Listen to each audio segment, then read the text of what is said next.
Hi, this is Donnie Nelson, and you're listening to the Mavs Step Back Podcast. I like this, TK. I like that. Yeah, it's the Mavericks, all about action. Don't do no acting, no Samuel Jackson. Dirk get the ball, you know that it's magic. Post move deadly, yeah, get tragic. Luke with the ball, yeah, get nasty. He'll drop 30, don't gotta ask him. Luka with the step back three. Oh, yeah! Porzingis, three-pointer, yes, sir. Taking the three after the pump fake, and it's money for Porzingis. Now you got my boy Kristaps, looking like Dirk and Nash in the gap. They just want a ring, wanna fill the gap on your team head. I ain't talking heads, dang, go relax. Still at the champs, defense still coming with the cannabis flow. The man's the best on the floor. How's it going, everybody? Welcome into another edition of the Mavs Step Back Podcast. I'm your host, Dalton Trigg. I'm joined by my Dallas basketball SI colleague, Matt Galatson. We've got a special pod for you guys this week. Very, very special guest, Dallas Mavericks General Manager, Donnie Nelson. Donnie, how's it going, man? Dalton and Matt, it's going well. Appreciate you guys having me on. Yes, sir. We know you're a busy man, and you've got a lot on your schedule and everything. So, we really appreciate you taking a few minutes to chat with us. And one of the first things we want to get your thoughts on, which we're getting everybody's thoughts on it, especially this week. But Luka Doncic, he is just going absolutely nuts in his second season. And we had your good buddy Tony Renzoni on the pod over the summer. And he was talking about how you guys had scouted him from such an early age, and you knew there was a lot of potential there. But Donnie, did you see something like this coming this early?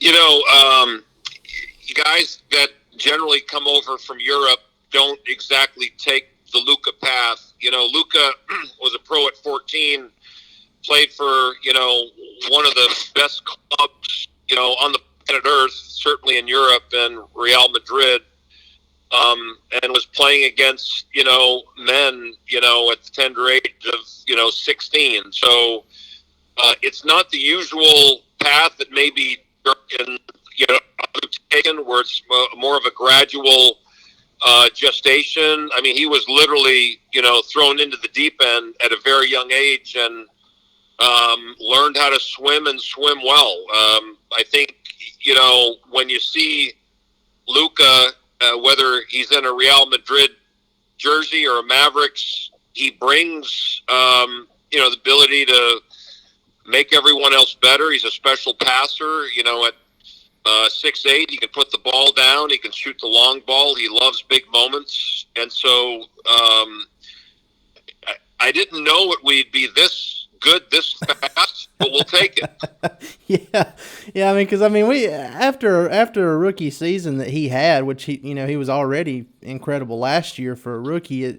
You figured the way he took care of his body over the summer that he was primed to take a step forward, but to be putting up the numbers he is right now, and you have people talking about him, being in the MVP conversation at age 20. That's just ridiculous. And as Mavericks fans and Mavericks media, we cover the Mavs and everything. It's incredible that we've gone from Dirk to Luka with no space in between. And it's been really great to see so far. No, I was going to say it's in some respects it's Dirk, for what he's done for 21 years with this franchise and taking it to a place it's never been, which is an NBA championship. Look, Luka's off to a good start, a really, really good start, an exceptional start at the tender age of 20. Obviously, there's big upside, but look, he's got teammates too, and that's a big part of our success. It's not like a one-man team, and Luka would be the first to tell you, he's only as good as the pieces surrounding him. Right. That being said, I think, his tapestry is just in the making versus Dirk's, but in some respects, the fact that this has happened this quickly, fans are excited, people are excited, and Dirk's equally excited because as is excited.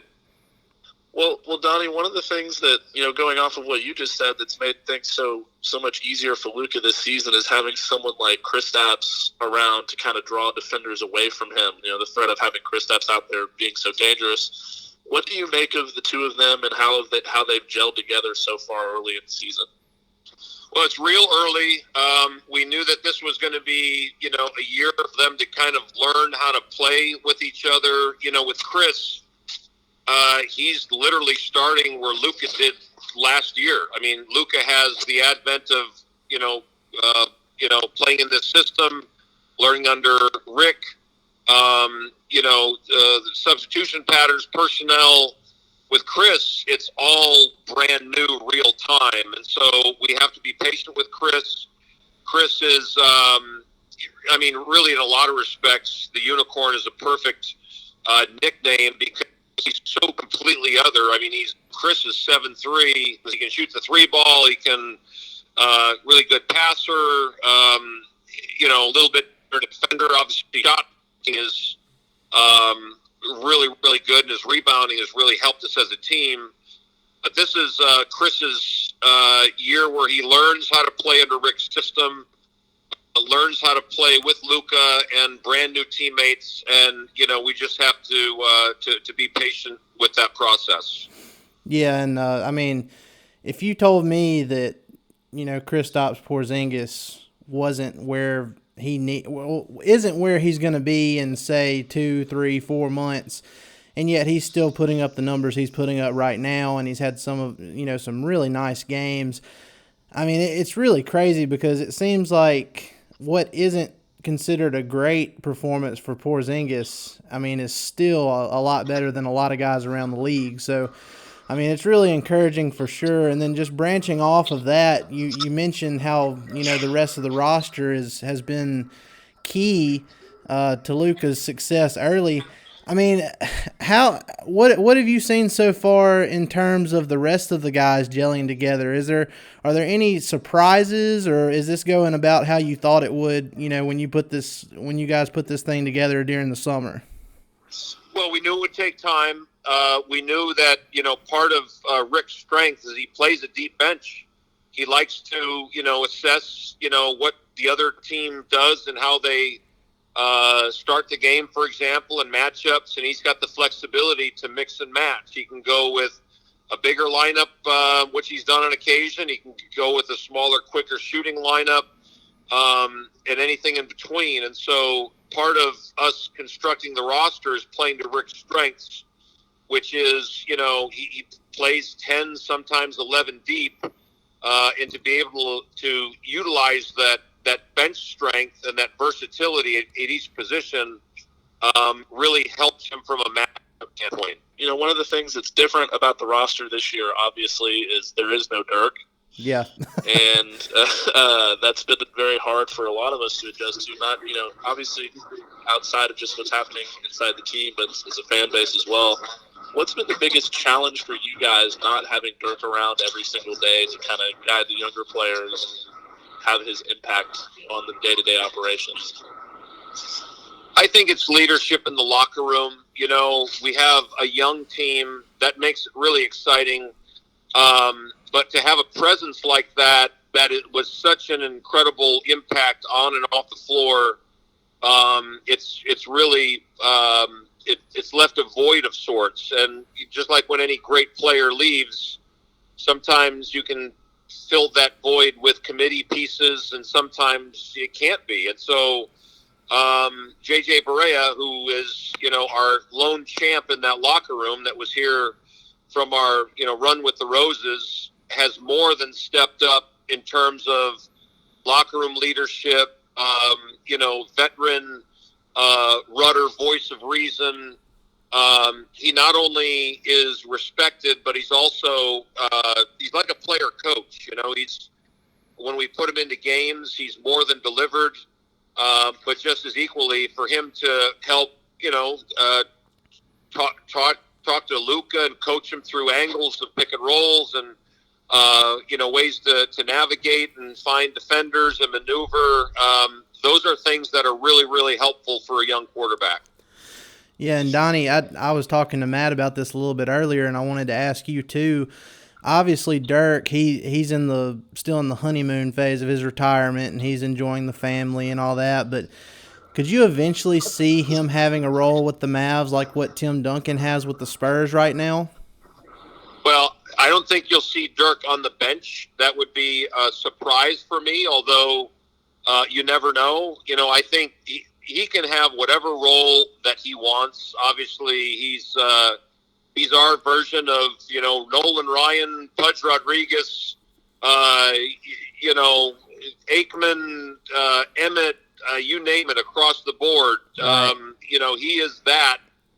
Roger, Mike Madonna, he's that for us. And so if he wants to ease into front office, he knows he's got the keys. If he wants to ease into development and helping some of our, young players in that mode, he's more than welcome. He can pretty much do whatever he wants, and he knows that. Well, we know whatever happens, it'll be great to see, and we anticipate having a jersey retirement ceremony for him at some point in the near future, and that'll be great too. But Donnie, this is our last topic here, and again, we appreciate you dropping in with us for a little bit and talking. But the Mavs have been on what I would call a trading hot streak lately. It started with the draft night trade that landed Luka, and then you got Kristaps Porzingis from the Knicks, and then you got Justin Jackson from the Kings. And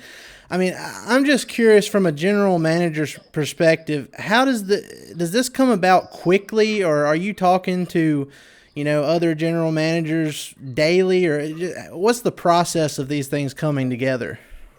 It's funny because, obviously before the draft, before trade deadline, things pick up. Look, I've got, personal relationships with all the GMs across the league. They're like neighbors, and, you call, and because we're a small 30-person fraternity, there's a lot of kinship because we go through the same ups and downs and rebuild and hot streak, and so it's really kind of a support system. And so obviously, like any neighborhood, some you've got great relationships with, some a little bit more competitive relationships, but for the most part there's constant communication throughout the year. And certainly when guys come in or when I'm on the road, you sit down pregame and catch up and talk about non-basketball stuff and families and, trials and tribulations and all the above. But there's really no ebb and flow. I mean, you can literally, it's a fireman's existence. You can Right. go for a period where the bell doesn't ring for a month, and then it rings 3 times in 3 minutes. That's just the way it is. Yeah, I can imagine it gets pretty hectic. And I mean, look, I know you can't say much about this specifically, but I mean, does the rise of Luka in his second season, what we've seen so far this year, does that create a little bit more of an urgency to make like a big splash, or is it more of a patient approach right now? Well, it's never patient because we want to be as good as we can be yesterday. I mean, Right. That's just the nature of the beast. And so we're always, working phones, looking for every angle. That's just the way that we are. And that certainly comes from Rick's desire to win and Mark's just, that's the way that he conducts his life on and off the floor. I mean, the Shark Tank is something that we live every minute of every day, and it's turn over every rock and then turn it over 3 more times and just to make sure. So it's, look, whether it's advantages on the floor, off the floor with, sports science or analytics or whatever, we're just cut out to bring the best possible on the planet Earth right here to our backyard in Dallas. Well, look, Donnie, like I said, we really appreciate you stopping in with us today. We wish you guys nothing but the best of luck the rest of this season. It's been a great start, and we think it's going to be a great rest of the season as well. So we really appreciate it, Donnie. Thanks for having me on, gentlemen. It's been a pleasure. Thanks, Donnie. Yes, sir. Have a good one. Okay, guys. Have a great day. All right, guys. Again, that's Dallas Mavericks General Manager Donnie Nelson. Can't thank him enough for taking the time to come on the Mavs Step Back Podcast with us today. Really good dude. Well, I'm sure we'll have him on at sometime in the near future, and we have no doubt that he's going to do everything within his power to turn the Mavs into a true title contender as soon as he possibly can.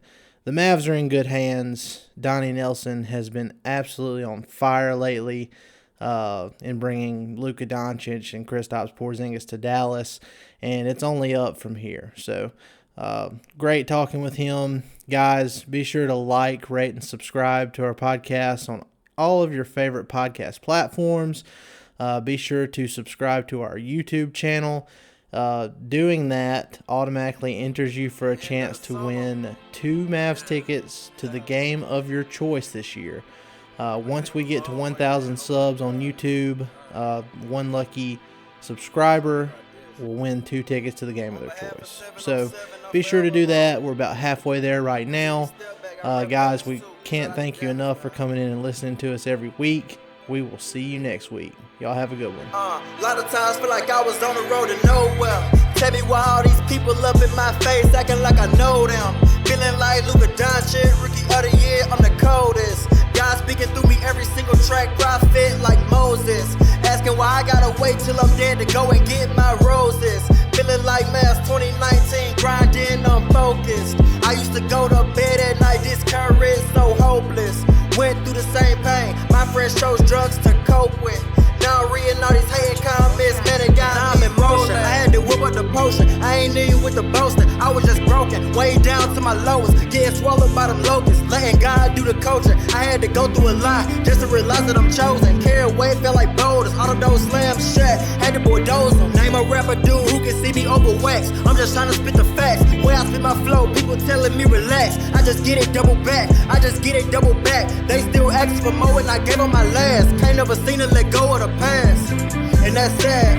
I just sit back and reflect. Oh my God, they really feeling the kid. Family calling on the phone, almost a star. Drew, look what you did. About to put Silk right back on the grid. Go kill a beat, then go listen to Trig. Turn on my phone and I listen to Matt. Headphones in, sit back with a grin. Making up a profit, I don't care about the profit. I'm just teaching like a prophet. I'm just preaching like a prophet. Staying tall like I'm Doncic, sleeping on me like pajamas. I'm just trying to fill up my wallet.